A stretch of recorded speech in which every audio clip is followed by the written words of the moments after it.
আসসালামু আলাইকুম। মিতা মুস্তাফা স্বাগত জানাচ্ছি এনটিভির দুপুরের খবরে। ক্রাউন সিমেন্ট শিরোনাম দেখছিলেন, এবার পুরো খবর। রাষ্ট্র মেরামতে ন্যূনতম সংস্কার দ্রুত শেষ করে নির্বাচন দেওয়ার দাবি জানিয়েছেন বিএনপি চেয়ারপারসন বেগম খালেদা জিয়া।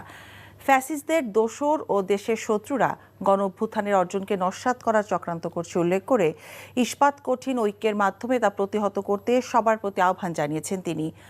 প্রতিহিংসার প্রতিশোধ ভুলে দেশকে উন্নত, বাসযোগ্য ও গণতান্ত্রিক রাষ্ট্র হিসেবে গড়ে তুলতে দেশবাসীর প্রতি আহ্বান জানান।